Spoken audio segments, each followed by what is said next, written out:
Welcome to the Level Up Your Band podcast, episode 72.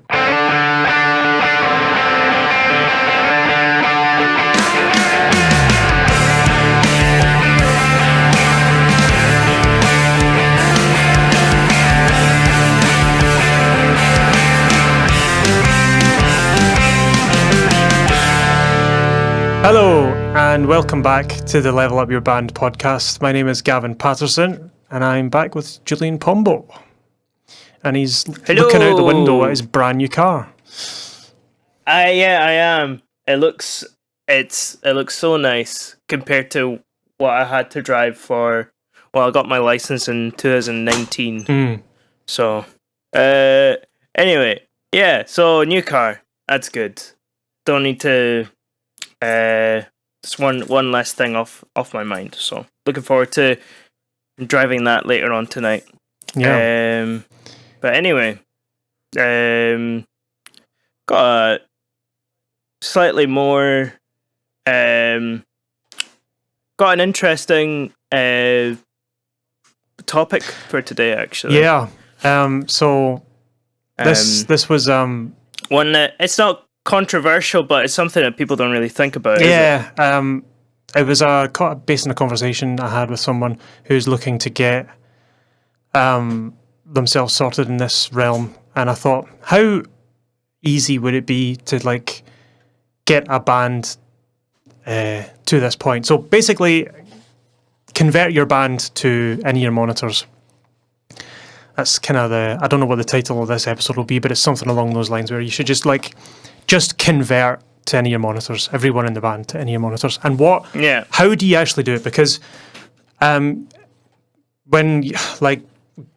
growing up in my late teens, and you watch your favorite bands playing live in live DVDs or YouTube or whatever, and you see behind the scenes, and they've got all these fancy in-ear monitor systems and cool amplification solutions and weird pedals and all this gear. You're like, oh, how did they do this? How do I get in-ear monitors? You think in-ear monitors are this unachievable thing without loads of cash. So truth is, you can actually get an in-ear monitor system for relatively affordable prices. I'm looking at this, and there's some things that I should have added in that are possibly a little cheaper. I'll add them in as we go. Mm-hmm. I mean, that's not bad. Yep. That's looking pretty good. I'm just going with gear that I have used and that I know is reliable and works really well and is industry standard. You can get cheaper alternatives, but you run the risk of breakages and unreliable gear and stuff. Aye, totally. So that's why I've made this particular list. But I don't think this is expensive in the grand scheme. No, agreed. We'll just get fired in with it. So, yeah, the way I see it, you have two options. So, you want to convert your band to in-ear monitors. Now, this might be everybody on in-ear monitors, or maybe a couple of members, like the singer or the drummer. But it doesn't really change much in terms of your setting up to get this working. So we'll just assume that everyone wants to go in-ear monitors. So say you're a 5-piece and you've been relying on stage sound and rehearsal studio monitor sound for years, and you've never even thought about wearing headphones in the rehearsal studio or at gigs or whatever. How do I just turn up with a pair of headphones and plug them in? No, you need to do some things. So we've got two options. Option one is everyone's on in-ears and you take the mix from the sound engineer. So that's when you turn up to the gig with your headphones and you don't have any means of creating the mix yourself. You have to rely on a sound engineer to give you your headphone mix.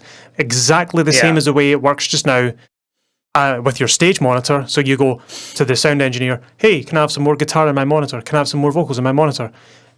instead of them sending that to a stage monitor, they would send that to your headphones. So the only thing you would need for that setup is a set of headphones and a headphone amplifier, and maybe an extension lead, and maybe a wireless pack for your in-ears.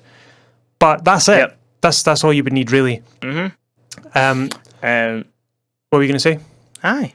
No, yeah, that's it. That's the only difference. We were talking about this.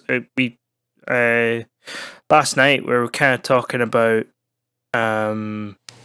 because the way you just described it there, it's almost like, yeah, like that's like the obvious way to go. You know, like why doesn't everybody use in-ear monitors? Yeah. Do you know what I mean? Like, it's so much better. It's better for your hearing. Yes. But you still see people using on stage, like monitors, and I'm just like, I'm so confused. I've used both, and I've liked both for different reasons. As a keyboard player, I love on stage monitoring, especially if it's really good. If you go to like really big venues, I've played some quite big venues when playing keyboard, and if there's lots of space on stage and your monitors are quite far apart from the other people, you can get a really good sound with on-stage monitoring. Right. But if you're in a small venue, you get so much bleed from all the other monitors. It's so hard to pick out your own mix. You know what? You're right. I think that's the problem. Is that it's the closeness. I've never had a nice experience with on stage monitors. It's always just been like really close, and then at the end of the day, I can't hear it anyway. So I'm just like, you know what? Screw it. I'm just gonna lock in with the drummer, and that's it. The best gig I ever played for on-stage monitoring as a keyboard player was at the O2 Academy, or Carling Academy, or whatever it's called now. Because the stage is absolutely massive. It's huge. So I was miles away from the guitarist. So I was miles away from the vocalist and the bassist and the drummer. So I was stuck in my own wee corner, and I could barely even hear the PA because I'm that far behind it. So I was getting this monitor. It was a really like a beautiful, expensive monitor, and I was getting a pristine mix fired up at me right in the middle. Just in between my legs in front of the keyboard. And, just great. I could hear everything so well. Great. But I could play with that same band the following night in Box in Sauchiehall Street, which is literally a box. It's tiny. and there's four on-stage monitors and a PA. And the stage is tiny. It's tiny. It's about the size of my control room, honestly. I played a big band. I don't know if you have, but I played a big band gig once. In Box? In Box. Oh, dear. It was, I wanted to cry. It was so sweaty. Yeah, it's terrible, yeah. We were a 7-piece, and that was big enough. So, yeah. But with but the reason I say keyboard is because you can place the monitor in better positions when you're playing keyboard. But when drums, I have never, ever, ever, ever had a good experience playing with a drum monitor. Do you know why? Because it's always in your left ear, blaring in your left ear, right? So you get this blaring signal only in one ear, and then it just feels so out of balance when you're playing. It's just like, because you can't put it on your right because the right cymbal and the floor toms and all this. So it's always on the left, and you end up going deaf in one ear. So no thanks. I would much rather have my in-ears. So in-ear monitoring, what it does, it's, if you don't know what it is, we've talked about it in the past, so you should know. If you're new to the podcast, hi, welcome. So in-ear monitors are designed to shut out the noise that happens in the air, so that you can listen to the mix you want in your headphones at a quiet volume. So it does two jobs. It gets rid of the ambient noise in the air, stops that from going into your ears so that you can be delivered clean signal in your head. So it's like ear muffs almost, you know. big heavy duty. So when you stick them in, it's the should be the equivalent of sticking in earplugs. So that's kind of how you think of them, and you get some are better than others. You can get custom molds where they pour hot, waxy plastic stuff in your ear, and they take a mold of the inside of your ear so that they can make a special mold that goes on your headphones. Yeah. So that's perfectly... A specialised cork for you. Yep, so that it basically filters out all the noise as efficiently as possible. You don't need that. You can go for cheaper alternatives. Custom molds and, 4-driver speakers and headphones, all this. Some of those headphones cost like $2,000. Yeah. No, you don't need that. No. So we're gonna go through all the different bits of gear that you can buy to get yourself ready for in-ear monitors, and it isn't $2,000. So we'll list all the gear that I think you'll need. So imagine you want to make the entire band in-ear monitors, and you want to be in-ear monitors all the time, every time you play as a band. That includes rehearsals, and you can do this. This is completely doable. You can go to your local rehearsal studio and set up this rig, and it works. You'll need to develop a good system because you could spend a lot of time setting up. But if you get it set up right, you can get rid of most of that time.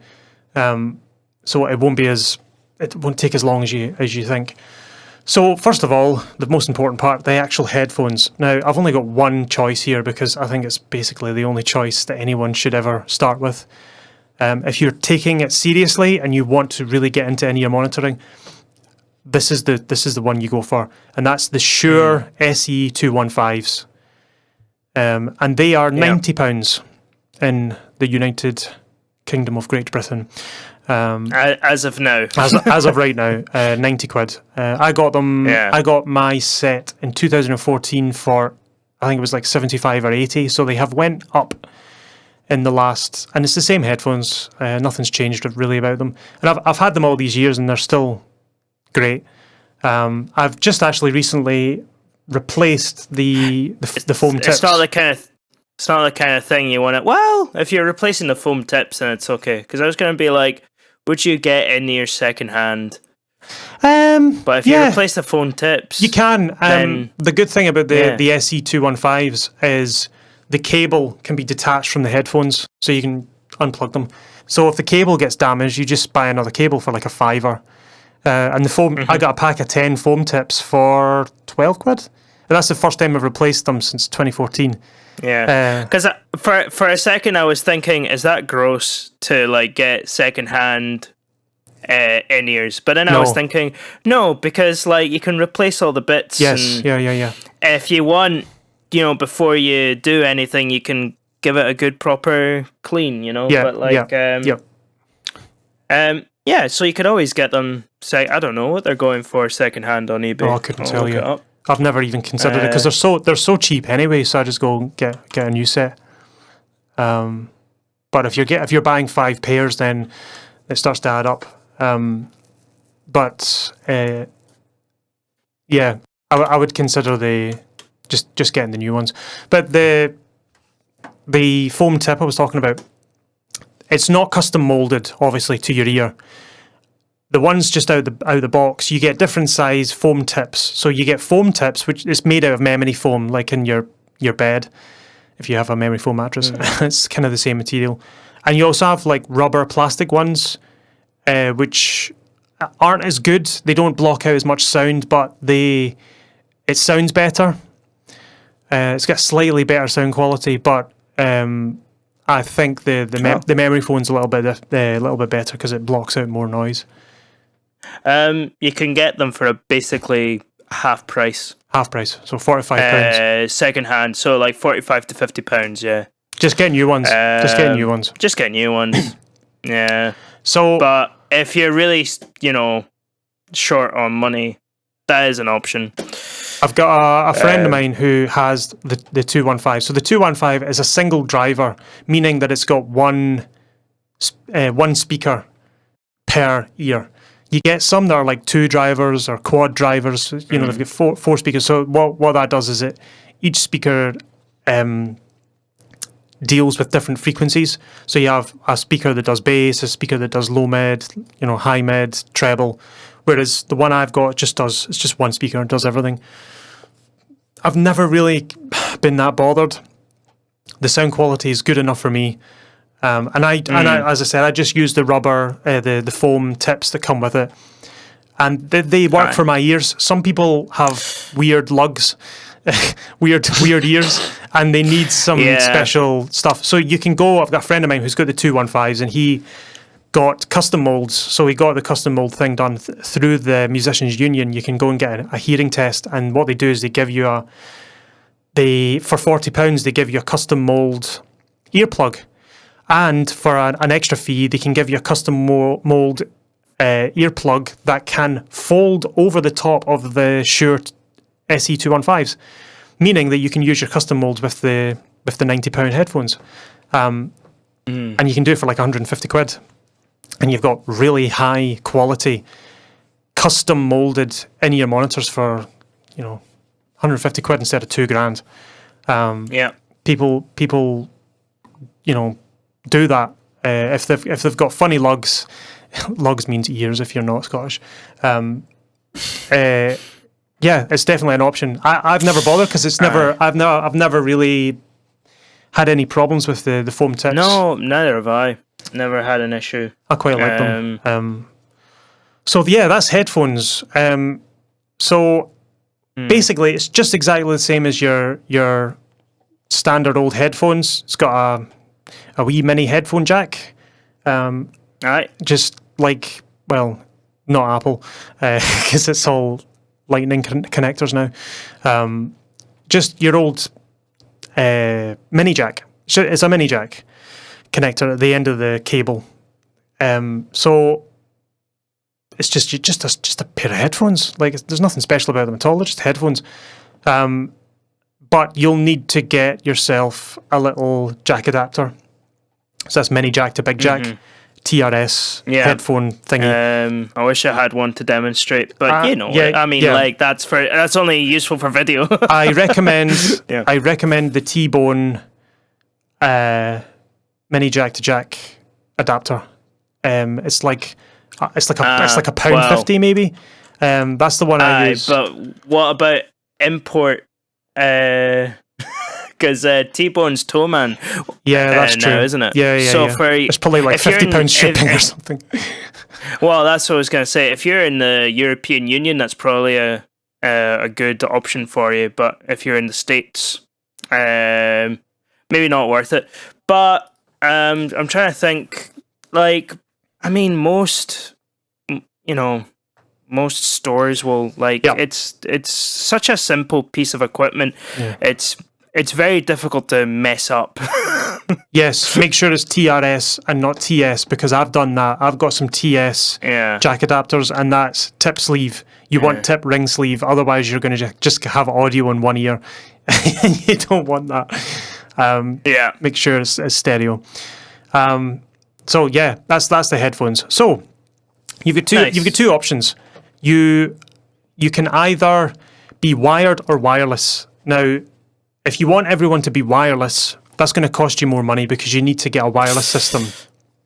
Yeah. I recommend, for those of you who are sitting on your backside on a chair, don't get a wireless system. It's a waste of money. Complete and utter waste of money.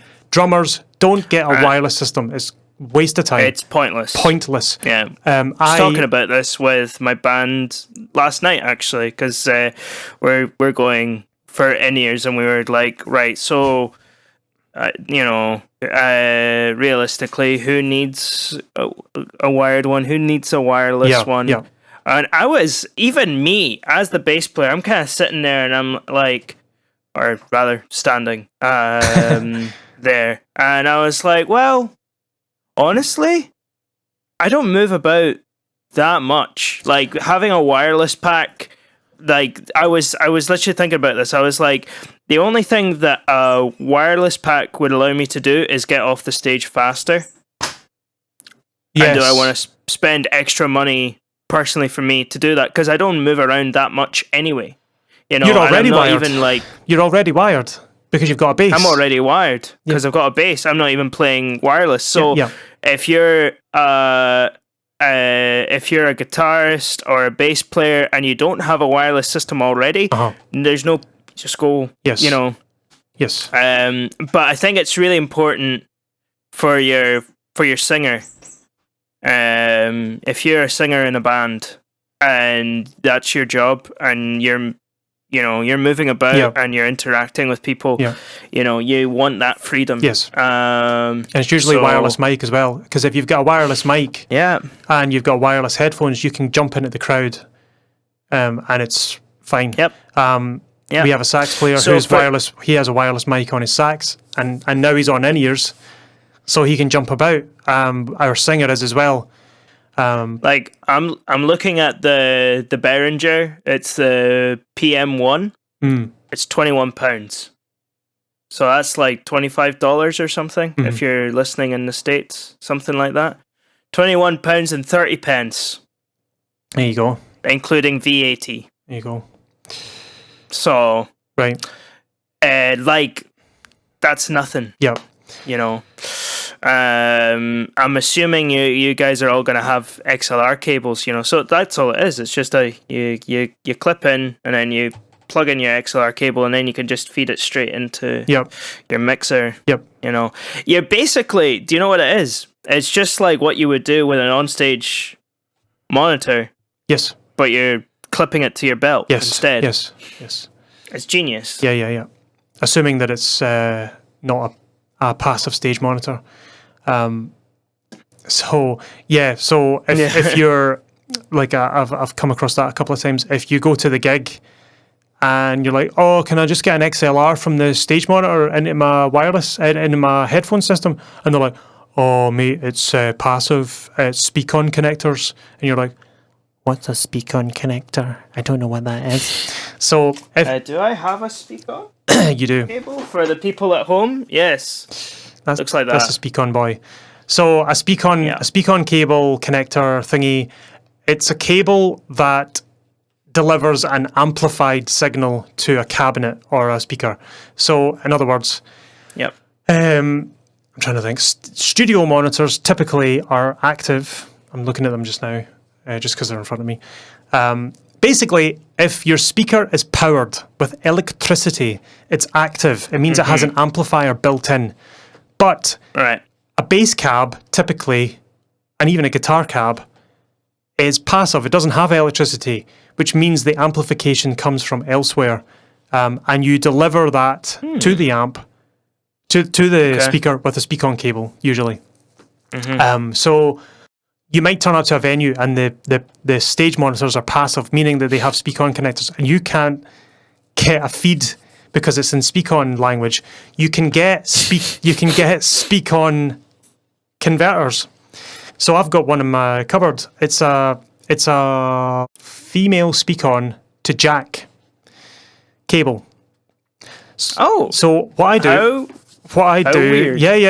Because I've used it at gigs. It's great. So if you turn up and the sound engineer's doing the sound and they have passive monitors set up, and you go, oh no, I can only take XLR. Well, haha. You just take the speak-on that goes into the back of the passive speaker, plug it into your wee doodah connector thingy cable that you picked up for £5, and then plug your jack into your, or XLR, depending on how you get it wired, into your, well, the way I do it is I put a jack into a DI box, and because it's a speak-on connector, it's amplified, which means it's a really loud signal. So I put it through a DI box and put a pad on it, like a 20 decibel pad, take the volume way down, put it into my headphone amp, hey presto, got a mix. That's some real redneck engineering right there. I love it. I respect it so much. Because if you take it straight from the speak-on into the headphone amp, it's just redlining right from the get-go because it's already been amped. Yeah. Oh, wow. That's... Yeah. Genius. So, but that's a little bit too complicated. So we'll go with an easier road where you just do it yourself. So we'll continue on. So, for those of you who don't know, headphones don't work without amplifiers. I learned this early on in my studio career when I was setting up the studio back in 19 Canteen, 2011, I think. Wow. 2010, 11, 12. I was buying up gear, and I didn't actually know what I was buying, right? So I was buying gear because someone was a sort of mentor of mine said, buy this. And I was like, okay, I'm buying this. What does this do precisely? And he's like, RTFM, which means read the f***ing manual. So I was reading the f***ing manual, trying to figure out what all this did. And so I'm sitting here with this 24-channel mixing desk, and I'm like, I don't know how this works. And I'm sitting here with three preamps, 24 channels. And I'm like, okay, I guess I need to wire these up now. So I wired it up and tried to record something. And I didn't have any studio monitors at that point. It was just a desk. I didn't even have the studio wasn't even built. I was doing this in my grandpa's spare bedroom. Wow. Yeah. So I just had humble beginnings. I had my mixing desk sat on the floor with my interface and my laptop all just sitting on the floor, scattered around. Trying to figure out stuff. Just figuring it out. And I get my headphones, because I had headphones, like everyone has a pair of headphones in the house. And I just plugged it in. So I phoned up my guy, and I'm like, how do I get headphone mixes? And he's like, oh, you use the auxiliary channels. I'm like, auxiliary, what is, is that aux? AUX. I'm like, okay. So I found the aux, and I plugged my headphones into the aux in my desk. And lo and behold, nothing. I heard nothing. And then I phone him back, and I'm like, hey, I don't hear anything. He must have been so bloody sick of me calling him up. I can't hear anything. He's like, that's because it's not amplified, you absolute moron. And I was like, okay, what do I need? He's like, you need a headphone amplifier. I was like, oh no, more money. So I didn't know what I was doing. So when a auxiliary send comes out of a mixing desk, it's not amplified, which means you need some form of amplification. So headphone amps for your band, you need a headphone amplifier. If you've got 6 people in your band, you need 6 individual headphone amplifiers. But Behringer have come up with a useful solution, and they have one unit that has 6 channels. It has 6 individual headphone amplifiers built into one unit rack mount.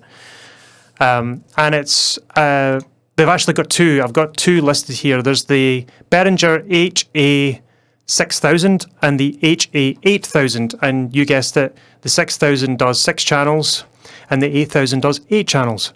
So but they're both.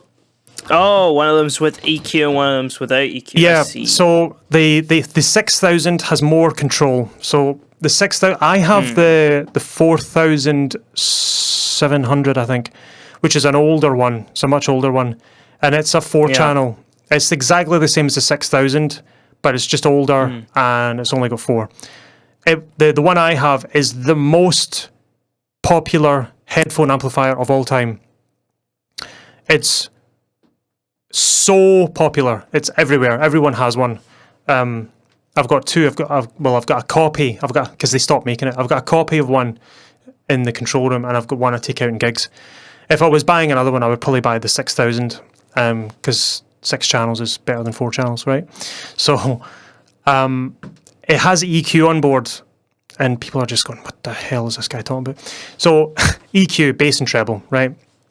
So each channel has a bass and treble control. So if your vocalist is like, oh, I want more treble overall, you can just turn it up on the headphone app if you want. Mine has that. The one in the control room has that, and the one in my live rig has that as well. But the HA8000 doesn't. It's just flat. But there's 8 channels. So if you've got 8 people in your band, bingo, get that one. They're both the same price. Yeah. They're both £100. Yeah. £100. Yeah. Yeah, it makes sense. I think realistically, I can't envision a band with 8 people and like how you would, Aye. everybody in the same room. So Yeah. I think most of you guys are probably going to go for the 6-channel one, Yep. which is fair. Yeah, you yeah, know, yeah. like, 6 channels. Yeah, like some More people than will be enough. struggling to fill that in. Yes. You know? Yeah. But yeah, that's not bad.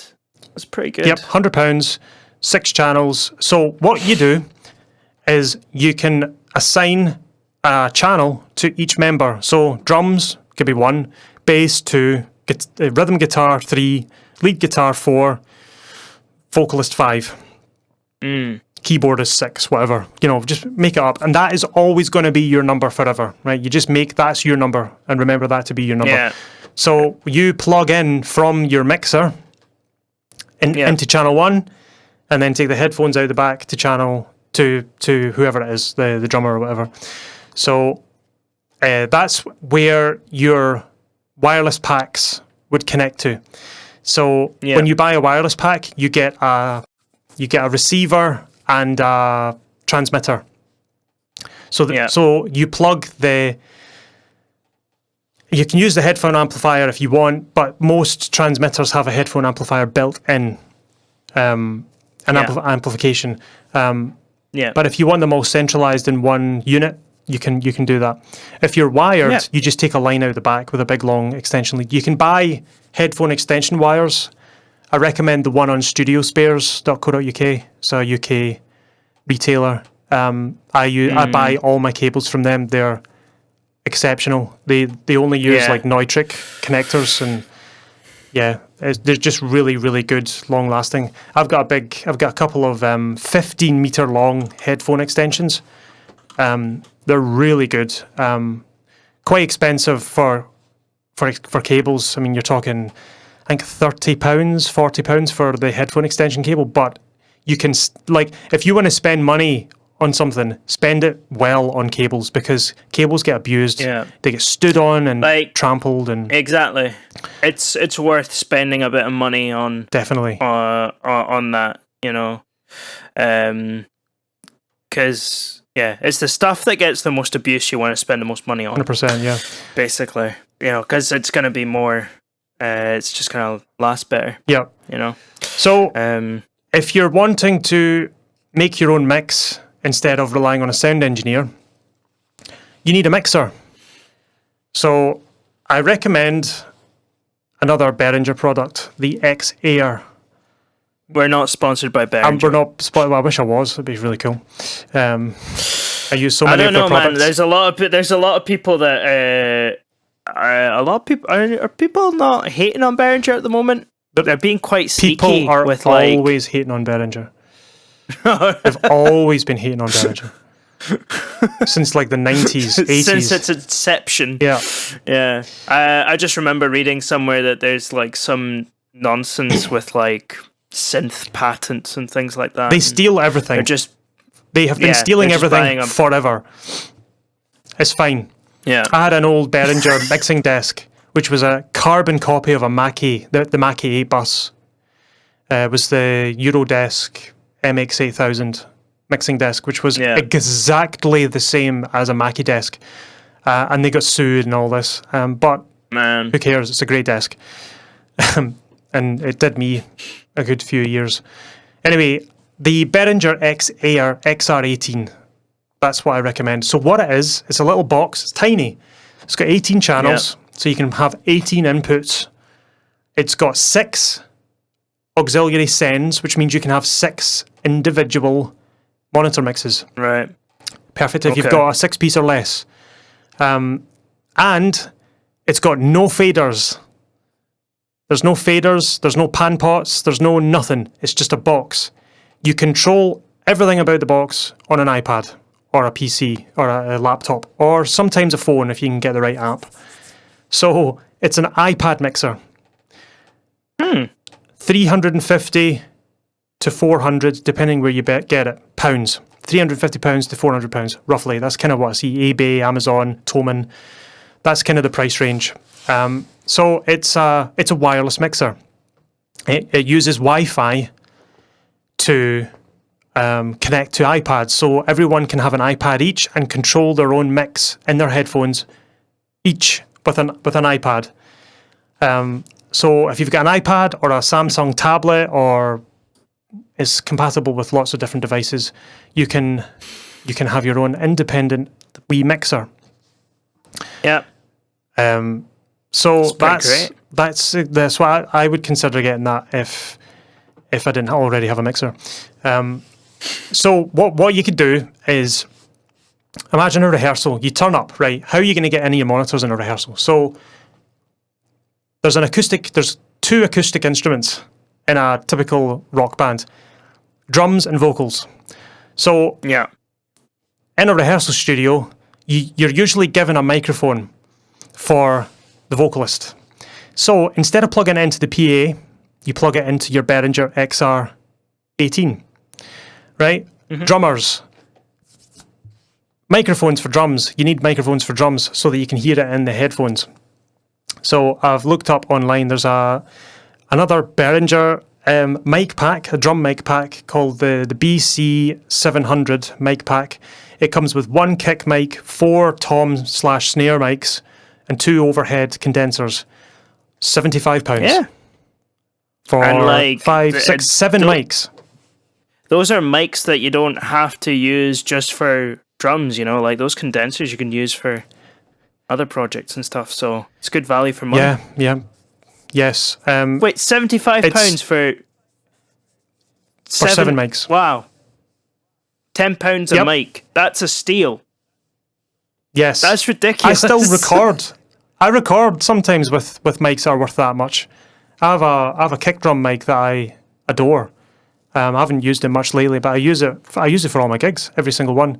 And it was like £20 or something, £15. It's the Apex, some blah blah blah. I don't even know the name of it, but it's perfect. It's all you need, and you can play football with it and it won't break. It's a big dynamic mic. It's huge. It's like the size of your fist.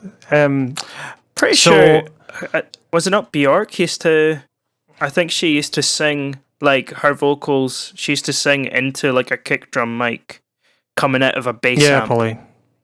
Something mental like that, and that's how she got her... Yeah. That was early Bjork. Of course, anyway. Yeah, so if you're thinking like, oh no, I can't do headphone mixes because we'll never be able to hear the drums. Well, £75 ain't a lot of money for a full drum mic pack, and it doesn't have to be high grade quality. Sure, it's not gonna be like Neumann or Telefunken microphones. Yeah, like you spend 20 grand on a set of mics, which is easily done. If you're an idiot. the other thing I was going to say as well. Sorry, just to add to that, just to be a little cynical, just like you must have like the quietest drummer in the world if you can't hear your drummer. Fair enough. With in-ears. But he'll want to hear himself. Like, because it's... he'll want... Yeah, that's fair. I understand that, you know. You don't have to hear it. That makes perfect sense, but everybody else... You don't have to hear it. That's the thing. It's only there for people who want it. So the drummer can mic himself up. He doesn't even need all of those mics. He can just have kick, snare, and 2 overheads, which is what I go out with. I never mic up my toms. Yeah. I'll only mic them up if I'm doing a big gig. And maybe somebody else is making them up, but I don't bother. But for rehearsal, I usually just go kick, snare, and 2 overheads. Now, if you want the toms as well, you can get that, and £75 for the whole lot. Why not? And that comes with the tom clips.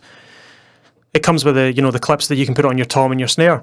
It doesn't come with mic stands, but you go into a rehearsal studio, there's an abundance of mic stands sitting around in rehearsal studios. You just go up to the front desk and go, hey, can I get 2 extra mic stands? Oh, no bother. Here you go.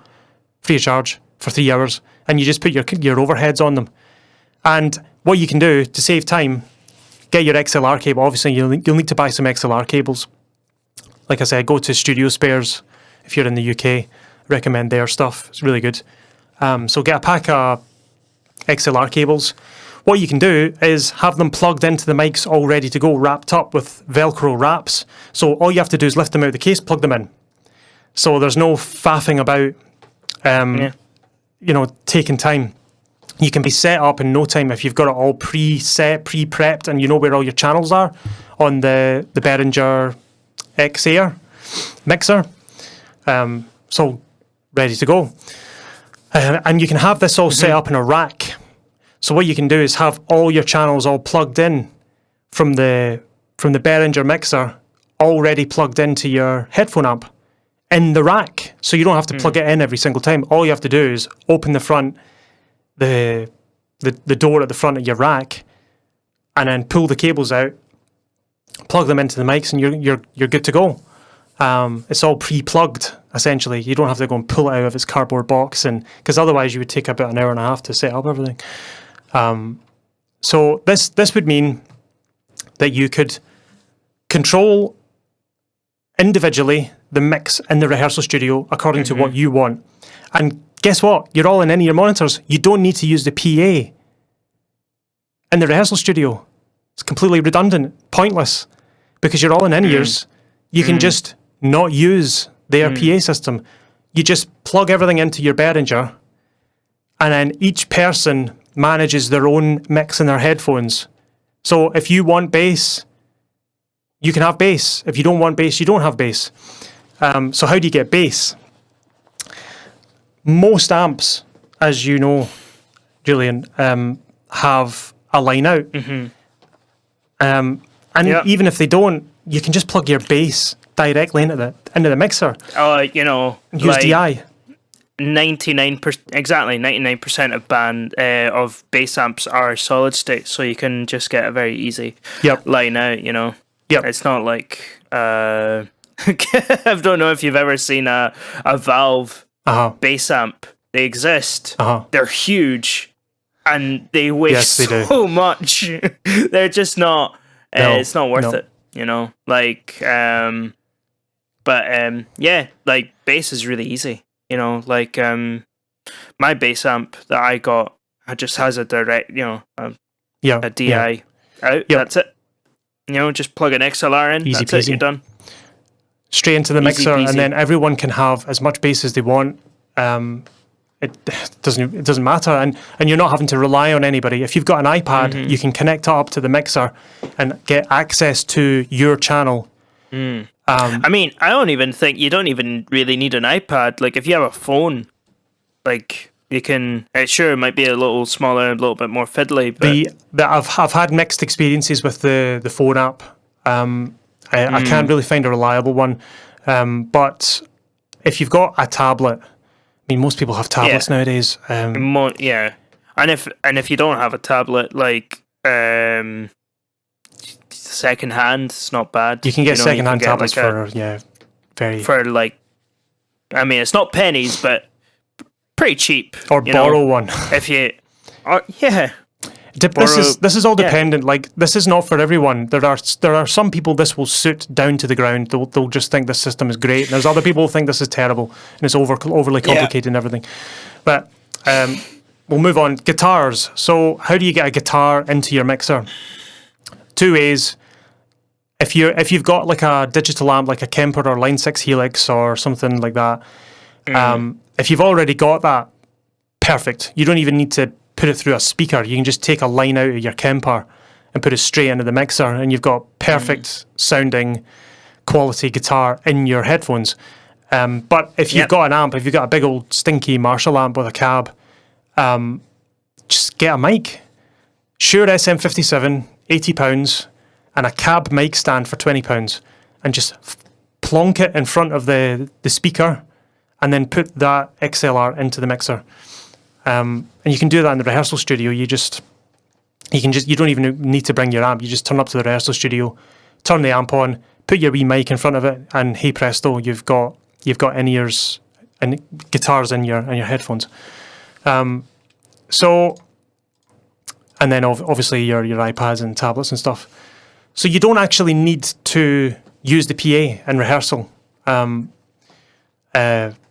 you've got it all. You've got it on your headphones. So the only thing, if you've got guitars, obviously, the only thing that's coming out loud in the room would be the drums, obviously, and a couple of guitar cabs, maybe. But the vocals won't be coming through the PA. It's no point. There's no point at all. So you can bypass all of that. And no feedback. No feedback at all, ever. So you'll never have that happening ever because the vocal mics are all shut off. They're not coming out of any speakers. It's brilliant. But you'll need to do some serious planning and how you can get this set up quickly, because this can be a living nightmare if you don't know what you're doing. Research this stuff, right? And get it all rack mounted, properly organized, so that all you have to do is take your rack, plonk it down, take the back cover off, plug it into the power, set up the wee mics, and you're good to go. It's all like pre-plugged and all patched and ready to go. Otherwise, you'll be heart roasted with it, spending ages. So, bottom line, price. Option 1, which is everyone in in-ears, and you take mix from a sound engineer. So that means, not talking about rehearsals, if you just want to turn up at the gig with your headphones and your mixer, your headphone amp rather, and you just rely on a sound engineer giving you a mix, that would cost you, for 5 people, £725, minus the wireless packs. So if you're all wired, which is perfectly reasonable, you can have in-ear monitoring, say goodbye to stage monitoring for £725. Option 2, which is everyone on in-ears, and you have your own mix. So what you would do is you would turn up to the gig, plug all the stage instruments into the Behringer XR18 mixer that you have, and then take all your headphones from that, and then the sound engineer would take the stereo out to the PA, and you give him control of it. Give him an iPad or a laptop, because it can. You won't steal it, we promise. Well, if the venue have their own iPad, or if they have their own laptop, you can say in advance, look, we use the Behringer X-Air system, which is an iPad mixer. We'd like you to do sound, obviously, but you'll need to use our system. Can you mix with an iPad? And most venues use this system already, and they use it in the form of the Behringer or the Midas. Oh, I can't remember the name. But there's the big mixing desk that does this. Has been doing that. This is where this all comes from. This little mixer is based on the big boy version, and they've been mixing on iPads and laptops for ages now. So they'll probably be aware of this system, and they've probably used it already. Is it the X32? Yeah. I think it's called the X32, the Behringer X32, which has iPad compatibility, and it's all the same plugins and stuff. So, which means you guys still have control of your headphone mixes, and the only thing that the sound engineer needs to worry about is the front of house mix out the PA. Yep. Amazing. And that will cost you... You make his job... Yeah. That will cost you $1,000, basically. Yeah. $1,000. And a happy sound engineer on top of that. Yeah. He literally never has to think about monitor mixes at all. He just has to worry about the front of house. Yeah. It's a no-brainer. He'll be so happy. Yeah. Because like the only problem would be is, right, so you would use obviously you don't want to take your stinky Behringer microphones that you bought for your kit to a gig. Fair enough. You use the mics that the guy's already using, and you plug it into your stage box. Now, there's a bit of repatching required. Say that the previous band is using the in-house system. That's a pain in the backside. I get that. But if you're doing your own gig, say you're the only band on, there's no reason why you shouldn't do this. Yeah. So you would plug, instead of plugging into his system, you would plug all the drum mics into your system. You know, kick, snare, tom, left and right overheads, bass, 2 guitars, vocals. That's it. Done. And instead of plugging into their system, you plug into your system. So if you're going out as a touring band, and maybe it's you and a band supporting you, you should 100% do this system, and it ain't as dear as you think it is. 1,075 minus wireless packs. But again, if that's too complicated and you don't want to gonna need to unplug drum mics from one system to plug it into another system, that's totally that could be a bit mental, because gigs can often be quite mental. Then go for the cheaper option and go with the £725 minus wireless packs, and just turn up at the gig and say, we've got headphones, and instead of giving us stage monitors, can you please wire it into our headphone amplifier? So and I mean the big plus side of all of this, I don't know if we've mentioned it, is your hearing is going to be saved, big time. big time, and it's so much better than standing on stage and playing with monitors but then having earplugs. It sucks. Oh, yeah. I hate playing with earplugs. It's worse. Oh, it's horrible. I'm sitting there and I'm sitting there wishing that my earplugs were actually earphones, Yep. There's another upside to having headphones. If you have the type of band that plays the type of music that requires maybe some synthy patches and stuff, and you don't have a synth player, you can use backing tracks. You can have click tracks, and no one will hear it through the stage monitors. So you're all in ears, which means you can all be clicked to tracks and playing with elaborate string parts that you recorded in the studio or whatever it happens to be. Yeah, if that's the type of stuff you're doing. It's not cheating. No, it's not. It's you should. That's just good use of technology. Yeah. And that's what you should be doing. Yep. So just using the technology. It's quite a lot of information, but I'm just trying to lay out, because I haven't really given it a thought, because I've already got this system, but I'm just trying to think from someone who's starting with nothing, how to get to that in-ear goal. And of course, if you go in-ear monitors, you have to make everything else suit that system, which is, you have to mic up all the instruments to make sure that they can get to your in-ears. And the cool thing about the Behringer X-Air is you can save a mix, meaning that you can go to a rehearsal studio, set up your sound. So you reverb on this channel, and you delay on this channel, and you the guitars to be this volume in your headphones and the snare drum to be this volume, and set it, save it, and it'll be like that forever. Yeah, it's saved on the mixer, and you can back it up as well on your iPad. So if the mixer gets wiped, you can just recall it and load it into the mixer. It stays there forever. It's like we've got this system in our wedding band, and the last gig we played on the 12th or 13th of March 2020. When we recently had a rehearsal and we plugged back into the mixer, it hadn't been switched on since that gig, and we recently just plugged it in, and it had the exact same settings remembered from the last time we gigged. And I was like, I'll probably need to muck about with some set. And I'm like, no, nothing.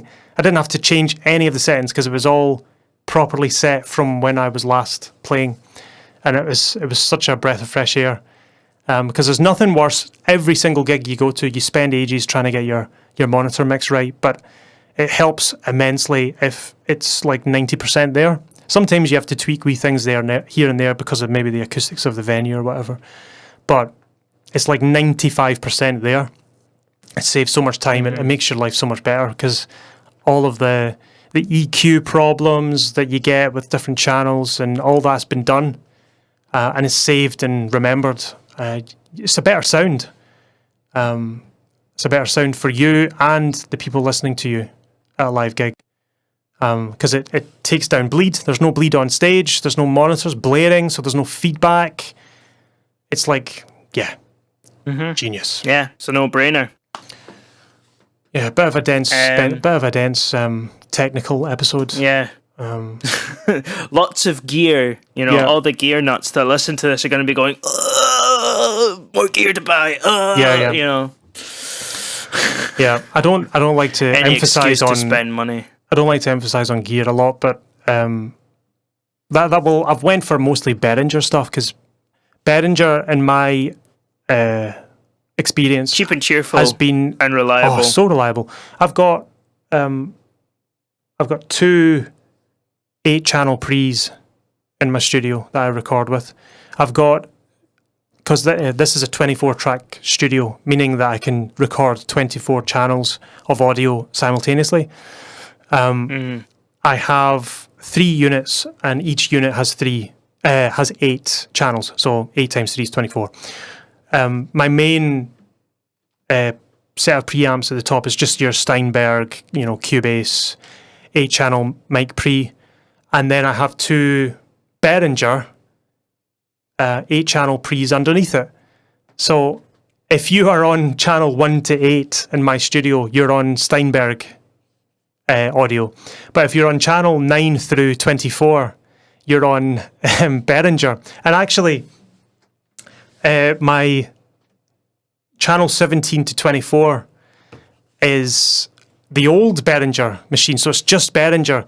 But my 9 to 16 is when Behringer merged with Midas as a company. So Midas is another company that got merged with Behringer, and Midas make better stuff. So all the modern Behringer equipment is made with Midas preamps. Midas preamps are really, really nice. So basically, channel 1 to 8 sounds nicer than channel 9 to 16, which sounds nicer than channel 17 to 24 in my studio. But the differences are so tiny that it's like you can't notice the difference. They're all pretty much the same. Behringer stuff's great. So I've got the mic pre's. I used to have a mixing desk made from Behringer. I've got PA stuff. I've got a crossover for my PA. I've got a feedback destroyer. That's great for gigs. If ever feedback happens at a gig, this machine detects it and takes it away before it gets too much. Because if you're not near the mixing desk to sort the problem, it goes eep, and it just cancels it out. What it does is it makes a little EQ corrective, and it takes out that frequency automatically without you having to think about it. And I've also got the like I was saying, the headphone amp. It's a fantastic headphone amp. It's never failed me. Behringer stuff's great. Yeah, they copy other companies' stuff, but that's not my problem. I don't care. Look, why would I spend twice ethics? I don't care. Why would I spend twice the amount on the copy, on the original? Why not just buy the copy? Because the copy is actually good and it lasts. Doesn't tend to break. Yeah, why not? People are quite snobby when it comes to gear. I don't see the point. Yeah. Actually, to be fair, I'm guilty of that with guitars. I'm like, why pay £1,000 for a Fender P bass where I could get one for £90? Quite right. And it sounds pretty good. Yeah. Yep. It's the same with the headphones. Anyway. The Shure SE215 headphones, £90. But the upper end. Oh, let's have a laugh. Right, Shure. I love Shure stuff. I recommend. Right, so the Shure SE215s are £90, and the upper end ones, the Shure SE846s, are £780. £780. Okay. Here's one at 750. Here's another one at 700, 712. They're damn expensive. And are they worth it? Are they right? Put it this way. Right, we'll call the SE215s £100. Are they £600 nicer sounding? Hell no. Are they nicer sounding? Yes. Are they £600 nicer sounding? No. It's cost benefit analysis. Is it worth spending that much extra to get 10% better sound quality? Nah. Nah, especially Nah. live. Who cares? Who cares? It's don't be a snob. So yeah, that's kind of. Oh yeah, and the wireless packs. If you're going down the wireless route, I recommend the Shure PSM 200s because it's 2 channels. So you don't need. Say you've got 6 people in your band, you only need to buy 3, and they're £370 each. Quite a lot of money. I'm a drummer, so I'm wired. I don't need to be wireless. It's no point. Yeah, I mean, to be honest, if you're like tethered to one spot because of an amp, or something, or a pedal board, or a pedal board, or whatever, then there's not much point in going wireless. No, no. Maybe Not one much point person at in your all. band needs to go wireless, and sure, they can get a 1-channel wireless system for like 300 quid or whatever.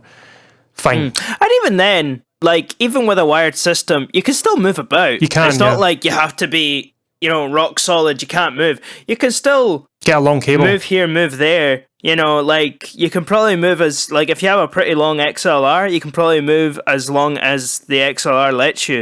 Just be careful not to trip. Yeah. Cool. So, if anyone has any questions, or maybe you're considering converting to any of your monitors and trying to convince your bandmates that this is a good idea, and you need help designing a system to do it, I'd be happy to help. So you can message us on Instagram or Facebook or whatever. Message Gavin. I have no clue. I'll just be like, I'll just be, I'm gonna do like the equivalent of like speak to your mother. I have no clue. Yeah. So if you have questions on bass gear and guitar amps and stuff and guitar gear, speak to Julian. Well, the bass stuff anyway. You know more about I'll just end up ampy stuff than I know do. more. I know more about that kind of stuff, I guess. Yeah. Or music theory, or writing music, or music composition and chords, and just all of that. I am not Anything that doesn't involve technology, I can do. Yeah. I mean, like, I know how the technology work. It's just like I'm a bit of a, just like I just use it. I don't understand it. I just use it, and I'm like, this works. This is fine. But Yeah. if you actually asked me to explain what I'm actually doing, I'd be like, well. I pressed the button and it sounds good. Burn, and it sounds good. Yeah, that's all I do really as well.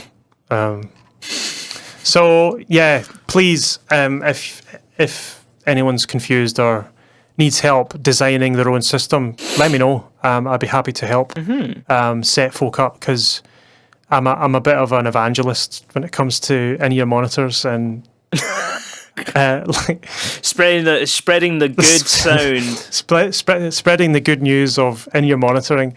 That's basically Save your hearing before it's damned. Before it's too late. Okay. Any more? Before you're damned to an eternity of deafness. There we go. Okay. I mean, I'm being serious. Like, yeah, well, that's it's no joke. Yeah, it's no joke, really. I mean, do you really want to deafen yourself? Like, if you want to get to like, like I'm thinking like anybody out there who's listening who's like 16, 17, right? And you want to get to like our age, or like, mid 30s and have no hearing, absolutely go for it. Mm-hmm. Don't get the in-ear monitors. Don't even put earplugs in. Just absolutely wreck it and then lose a bunch of frequencies off your hearing. This is it. I mean, I was in a band back when I was 19, 18, and there was a guy in our band who was like 2 or 3 years younger than us. He was like 16, 17. And there was the bassist. And he was like, "Hi guys, how's it going?" I'm like, you don't need to shout, it's fine. "Oh, sorry. He's just totally deaf. He'd just listen to heavy metal all day, all night, and play bass really, really, really, really, really loud. He just destroyed his hearing, and he was only 16, 17. And he just used to scream all the time because he couldn't hear anything. And I'm like, what's he going to be like when he's 60? He's just going to be completely deaf. Just screaming. Yeah, it's not good. It's not. Nah. If you want to hear your grandkids, get in your monitors now. Proper monitoring. Anyway, that's enough of that. Yeah, that's enough beat telling that you dead what horse. to do. Yes. Cool. We'll beat it some more next week, probably. We'll find a way Let to us talk about know it. what you think. If you need help, give us a shout. Happy to help. And as always, leave us a review if possible. That'd be nice. Yeah, please. Let other people know that we exist. Yeah, it would have been great if I had this resource for myself when I was 18, starting out learning about this stuff. Like occasionally, I'll come across a podcast that deals with like studio stuff, like studio gear or studio business or how to run your own studio, like little podcasts. And I'll binge like the whole lot, and then I get so sad because it's like 30 episodes in, and then the guy's stopped, and I'm like, "Was he stopped? No." And then you look up, and it's like, "Oh, there wasn't enough people following his podcast, and he just gave up because he thought, oh, no one really cares." But it was so valuable, and it's just because no one knows about it. So the way people know about it is they leave 5-star reviews, and then the algorithm pushes them up the rankings. So please, if you haven't already given us a review, we really, really, really, really would need it, so more people can listen in. And we would really appreciate it. Yeah. More than anything. Yes. Tell your mum about it. Yeah. Cool. So, hope you enjoyed this big, chonky, technical jargon episode. Not sure what's in the pipeline for next week, but I'm sure we'll come up with something. Know. You never know. But we always come up. You always come up with something. I'll try.